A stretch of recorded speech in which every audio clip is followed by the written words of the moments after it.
Hey guys, it's Kate, and I hope you're having a fantastic day today. I'm back with another painting, and I'm starting off with my black giant Posca markers, one of my favorite things.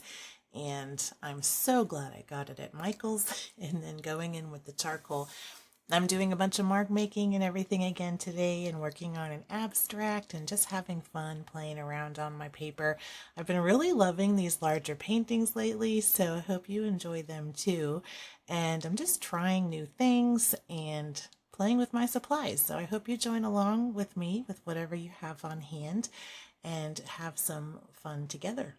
So I am kind of playing around with some just plain cheapy water-based markers here and filling in some of these shapes that were naturally created with my scribbles.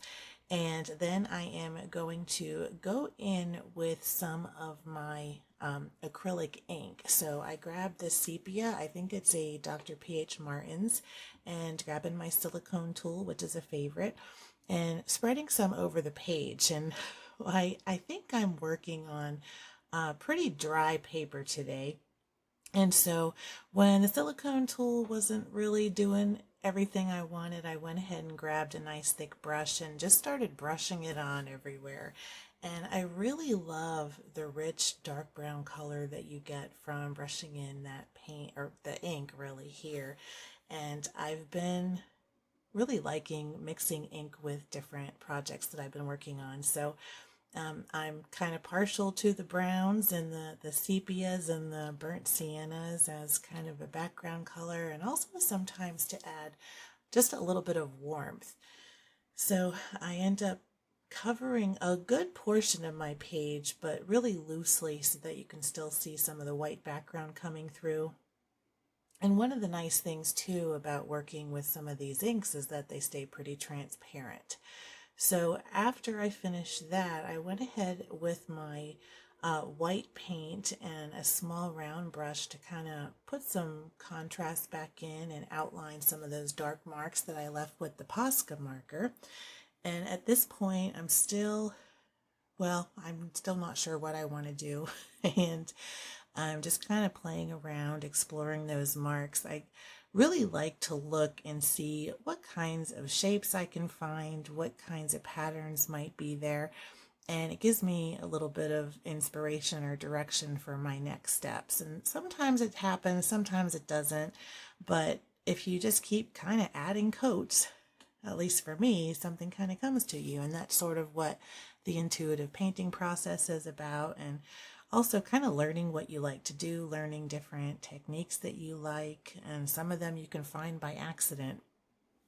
So I'm going in with a light pink color in acrylic paint now and going back in with a silicone tool to scrape into it. I've been really loving that lately. So I like how you can get your background colors, especially if you're covering with a contrast color, either light over dark or dark over light, and scraping it back a little bit so you can see the background coming through. I really enjoy that, and the silicone tool makes that really nice. It's just so easy. And I also use my stylus sometimes. You can use a palette knife, you can use pencils or the back of your paintbrush, anything really.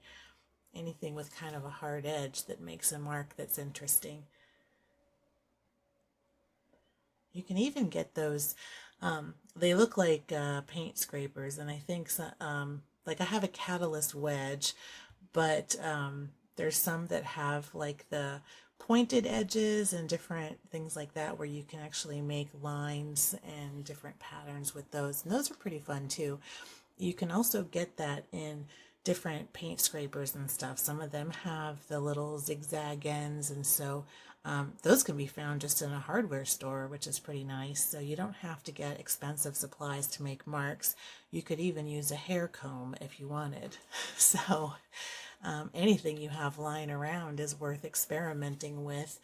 And I was thinking about maybe doing some kind of project exploring mark making with different things that are just found items, even sticks you find outside or twigs. And I know, there's some people that will even take a stick and put their paintbrush on it so they have less control. So they're basically painting marks from 3 or 4 feet away from their canvas.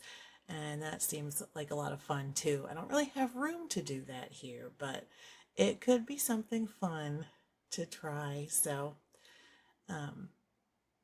anyway, so I had kind of started making this little leaf motif, and I do tend to gravitate toward the leaves, and I just sort of found these natural openings for the shapes. And so I grabbed my green paint that I had used for some other layers, and then I'm going in to do some white outlines and get some of that contrast back in there. So I had covered over some of that dark ink, the brown, and you can still see a lot of it coming through from the background, but I really like adding different layers. So, you know, if you're looking at the painting closely, or if it's hanging up, or whatever you end up doing with it, when you have it complete and you're just looking it over, you have so much visual interest, and little things can pop out at you almost like a surprise. And that's one of the really nice things about having layers. It just adds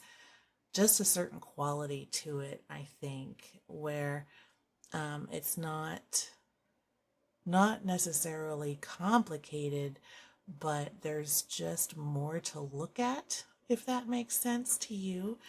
And so, you know, you can really get lost in a painting that way, and it's kind of nice to just sort of explore and almost do you know, when you look at for shapes and clouds and things like that, and your brain tries to make patterns and make sense of things that you're looking at.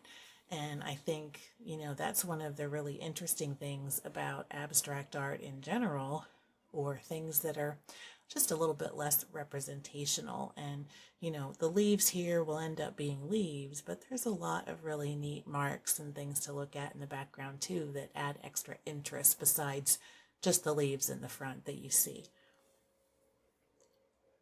So I grabbed my burnt sienna. This is an Amsterdam ink, and you can see the difference between that and the sepia that I used at the beginning. And this has this really gorgeous orange brown color.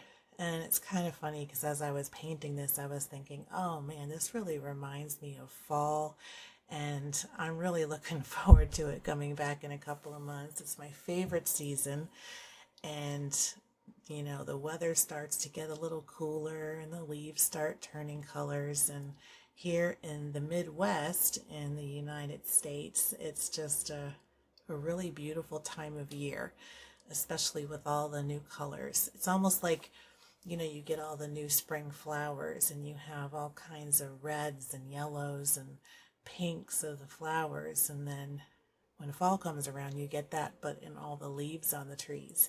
And it's just a really beautiful time of year. So this sort of makes me impatient for the season, although I'm not that excited to have snow coming around the corner either. That's not my favorite season, so winter I can take or leave. So I'm adding some stems to my leaves here, and I started out by drawing them in with white, and then I ended up just going with that green color to have them match the leaves a little bit better. And then I'm going back into that burnt sienna that I have left over on my plate, and I'm putting in the little leaf veins, and I think this was just what it needed to kind of tie the leaves to the background and ground them a little bit, to have a little bit of that same brown color repeated in the leaves or the leaves and make a little bit of pattern. So I'm just going through each one and making some pretty simple little veins with my small round brush that I'm using as kind of a liner brush. And then I'm also going to put some other finishing touches on it. But it's kind of funny, I notice when I do my video processing and I'm going back over the project that I just did to post it on YouTube, I've noticed that when I use that big fat Posca pen, I tend to leave a lot of those marks in toward the end. And I'm not really sure why I tend to do that, but I really do like having that black come through, and it's just a different quality of black than you get with the other mark making like the charcoal pencil and things like that, which also add interesting marks, but I don't tend to try to preserve those as much. And maybe I shouldn't try to preserve them. Maybe I should try not to, so I don't get too attached to the things that I put down way back at the beginning when they're kind of meant to be covered up during the process. But sometimes they also help me put together a plan for my page, or if not a plan, a next step to pick a direction to go in. So I'm just finishing up this. I got my leaves done and I'm adding some of my most favorite dots. And I started with red to add just a little pop of brightness, and I just happened to have some on my plate, so I went ahead and used it. And then I'm adding a few white dots too for some extra contrast. And this is where I get a little carried away. So I think I could have ended with fewer dots, but you know, the heart wants what it wants, I like to say. So we're taking off the tape, and that is my absolute favorite part, when you can see all your clean borders that get unveiled by taking off the tape, and then I'll give you the customary close-up. But this was a lot of fun. It had the fall colors, and you can really see through to those layers and see even the original marker marks. So this was a lot of fun to do, and I hope you enjoyed it, doing it with me or watching with me. And thank you for spending time with me today. Until next time, keep creating.